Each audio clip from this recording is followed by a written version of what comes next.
Hello दोस्तों, स्वागत है आप सबको आपके ही अपने YouTube channel research of mathematics में। मैं हूं सत्यम कुमार। आज हम आप लोगों को प्रॉफिट एंड लॉस के क्लास चौथा यानी आप लोगों के लिए यह चौथा वीडियो होगा। इस वीडियो में आज हम कुछ वस्तुएं कुछ रुपए में खरीद कर और कुछ को बेचकर लाभ हानि के बारे में समझेंगे। आज देखिए कुछ के चर्चा होगा, लेकिन सवाल बहुत ही महत्वपूर्ण होगा। ध्यान से समझिएगा, एकदम अजब गजब के ट्रिक देने वाले हैं आप लोगों को। हाँ, आइए बात करते हैं।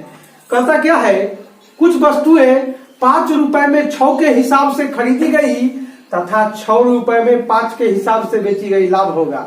हाँ, सवाल तो ऐसा है, नाम मत लीजिए, बर्बाद हो जाता है सब, लेकिन समझ में ना आता है। लेकिन हम आपको बता दें कि आज इस सवाल को तो ऐसे बना देंगे कि अभी तो क्या माघ पुष के महीना में भी आपको पसीना आ जाएगा। हाँ, चलिए बात करते हैं। देखिए तो 5 रुपए में 6 के हिसाब से खरीदा, यानी 5 रुपया में 6 गो वस्तु खरीदा होगा, देख लीजिए। और तब कहा क्या जाता है कि 6 रुपया में 5 के हिसाब से अब बेचेगा, यानी 6 रुपया में 5 को बेचेगा।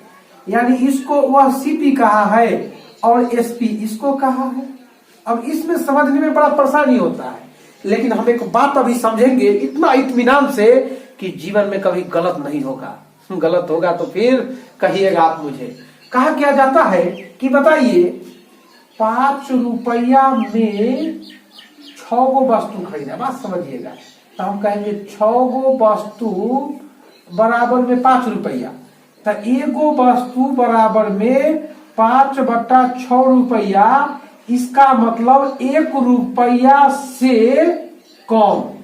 देखिए, एक वस्तु का कीमत 1 रुपया से कम होगा ना। अगर 6 रुपया में 6 गो वस्तु खरीदता, बात समझिए, यानी 6 रुपया में 6 खरीदा तब ना 1 रुपया, जबकि 5 रुपया में 6 को खरीद लिया, यानी 1 रुपया से कम क्रय मूल्य न हुआ।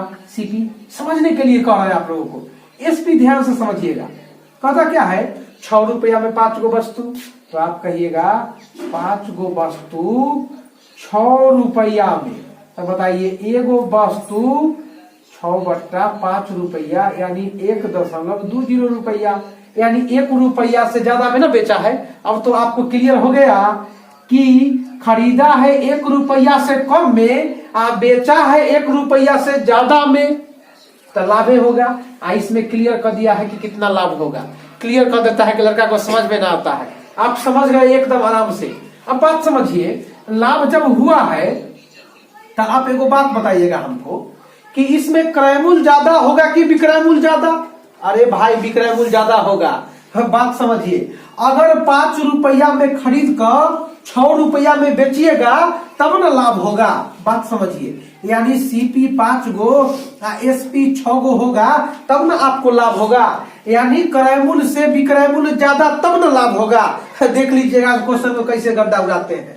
1 रुपया 1 वस्तु, 1 रुपया 1 वस्तु, पिछले वीडियो में चर्चा हो गया है, याद कीजिए। हाँ, अब देखिएगा सर, 5 25, अच्छा 1 36। अब आप समझ गए होंगे बढ़िया से कि ई वाला हो गया क्रय मूल्य, ई वाला हो गया विक्रय मूल्य। क्योंकि लाभ जब हुआ तब क्रय मूल्य छोटना होगा, विक्रय मूल्य बड़। बताइए 25 रुपया में सब के सब रुपया हो गया। 25 रुपया में खरीद कर 36 रुपया में बेचा। देखिए 36 में बेचा है, 25 में खरीदा है। बड़का में से छोटका घटाएंगे, 11 रुपया के लाभ हुआ है। अब बताइए 11 रुपया लाभ कब हुआ है, जब 25 रुपया पूंजी लगा है। क्योंकि लाभ और हानि हम लोग हमेशा क्रय मूल्य पर निकालते हैं, तब बट्टा में 25 लिखिएगा। अब कोई भी संख्यात्मक भिन्नात्मक मान को प्रतिशत में रखने के लिए हम लोग 100 से गुना करते हैं। 25 चौका 100, 11 चौका 44% हो गया आपका आंसर। चिंता न कीजिए, और सवाल मिलेगा ऐसा। हाँ, चलो दोस्तों अगले क्वेश्चन की तरफ बढ़ते हैं, देख लीजिएगा। हाँ, 5 सेकंड में बना लीजिएगा कि ना। कहता है 10 रुपया में 11 गो वस्तु, देख लीजिए। 11 रुपया में 10 गो वस्तु, लिखना तो यही है। पहलुका क्रय मूल्य विक्रय मूल्य से तो हमारा कोई मतलब है ना। हाँ, मतलब तो सिर्फ इतने हैं कि ई खरीदने वाला है या ई बेचने वाला है। अब बात समझिए तो बढ़िया से कि अब 10 रुपया में 11 गो वस्तु खरीदा, इसका मतलब हुआ, देखिएगा 10 रुपया में 11 गो वस्तु खरीदा, 1 रुपया से कम। देखिए 11 रुपया में 10 गो बेच दिया, 1 रुपया 10 पैसे, यानी फिर जो हुआ विक्रय मूल्य ज्यादा हो गया। इस समझने का सेंस है। तो विक्रय मूल्य ज्यादा हो गया, तो विक्रय मूल्य ज्यादा जब हुआ इसका मतलब हुआ लाभ होगा। तो यहाँ लाभ डिनोट कर दीजिए। लाभ तब होता है जब विक्रय मूल्य ज्यादा होता है। सुनिए भाई, अब एकर वस्तु एकर दाम आ एकर वस्तु एकर दाम, 10 गुना 10 हो गया 100, 11 गुना 11 हो गया 121। अब आप ही बताइए 100 रुपया और 121 में क्रय मूल्य कौन? ई वाला क्रय मूल्य, आई वाला विक्रय मूल्य। क्यों? क्योंकि लाभ हुआ है तो विक्रय मूल्य ज्यादा ना होगा। हाँ, पहला क्लास से देखते आइए, खूब मजा आने वाला है। अब सुनिए, अब 100 रुपया में खरीद कर 121 में बेचा, लाभ हुआ है कै रुपया के? 21 रुपया के। देखिए तो लाभ या हानि हम लोग क्रय मूल्य पर न निकालते हैं। दुनिया के कोई भी संख्यात्मक भिन्नात्मक को प्रतिशत में रखने के लिए 100 से न गुना करते हैं। 100 से 100 कैंसिल, 21% का लाभ हो गया। यह तो आपका आंसर है। चलिए दोस्तों, हम अगले क्वेश्चन की तरफ बढ़ते हैं। देख लीजिए क्वेश्चन कितना अजीबोगरीब है, लेकिन आप लोग आंसर बस कुछ सेकंडों में दे दीजिएगा। सबसे पहले ट्रिकवा देख लीजिए, बाद में बेसिक सीखिएगा। अब सुनिए, एक बात समझिए, इसमें कोई भी धन अपने आप में 100 होता है। अगर हानि कहे तो 100 में से घटा कर, घटाने के मतलब हानि।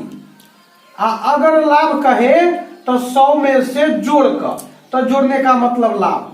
इतना बात सीख गए ना, मजा आ जाएगा क्वेश्चन बनाने में। देख लीजिए, एक व्यापारी अपना घोड़ा 570 रुपया में बेचता है। चलिए लिख दिए, परंतु 5% हानि हुआ। इसका मतलब यह हुआ कि 95 में बेचा होगा। कोई दिक्कत? हानि है तो घटा कर और लाभ है तो जोड़ कर। देख लीजिए, 5 को घटा दिए, 95 हुआ, हम नीचा में लगा दिए। अब आगे क्या कहता है, बात समझिए कि 5% लाभ प्राप्त करने के लिए कितना में बेचना होगा। तो देखिए तो 5% लाभ होगा, यानी 105 में न बेचना होगा। बस उस संख्या से गुना कर देंगे, यानी पहले वाला जो लाभ हानि कहे उसे भाग दे देंगे और बाद वाला जो कहे उससे गुना कर देंगे। हो गया आप लोगों का काम। अब कहिए कैसे सर? अरे बउआ, 5 से काटेंगे 19, आप 5 से काटिएगा 21। देखिए 19 तिया 57। देख लीजिए, अब 21 गुना 3 63 होगा। एक 0 रख दीजिए। अब बताइए 630 रुपया में ओकरा बेचना होगा। आंसर हो गया। चलिए थोड़ा बेसिक समझने का इसको प्रयास करते हैं।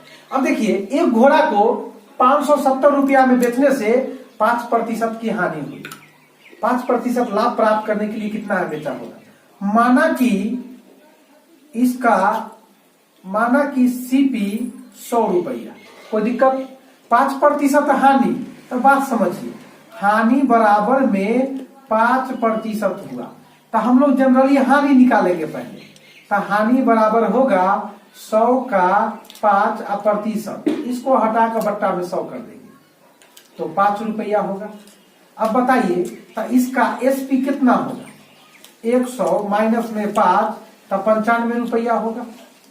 अब देखिए, जब 95 रुपया हुआ तो 95 बराबर में 570, तो 1 बराबर में होगा 570 बट्टा में 95।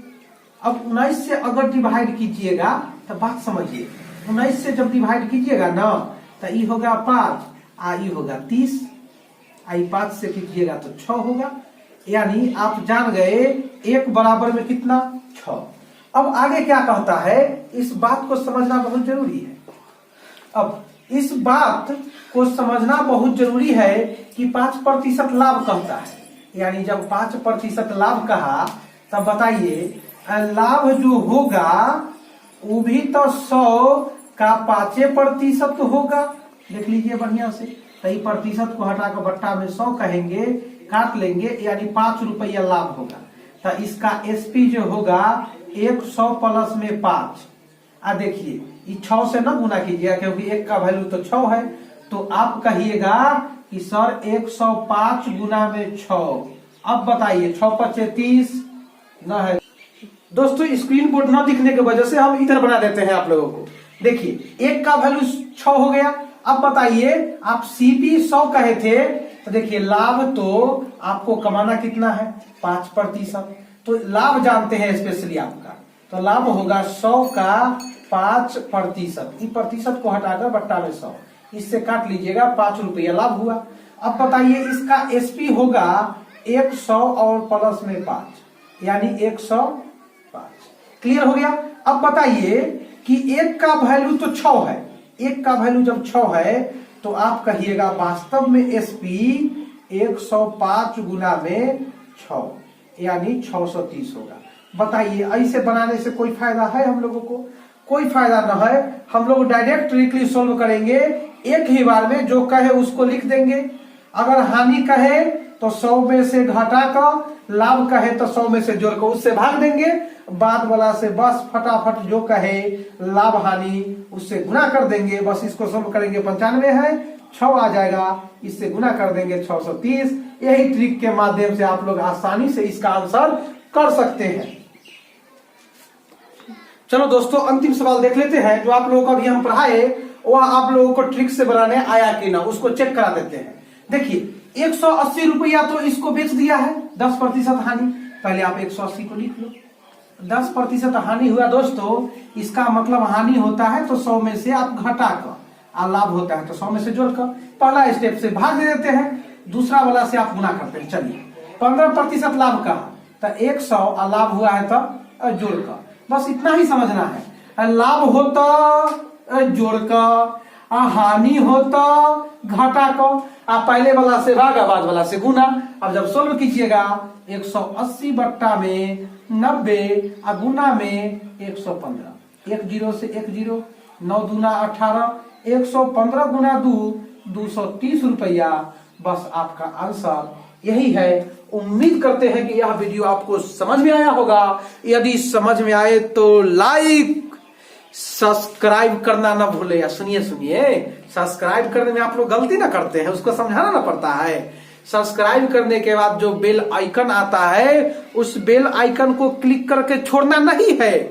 बेल आइकन क्लिक करके जब नोटिफिकेशन वाला जो घंटा आता है ना उसको सबसे ऊपर वाला क्लिक कीजिएगा जहां ऑल लिखल रहे, ताकि टोटल नोटिफिकेशन सबसे पहले आपको मिले।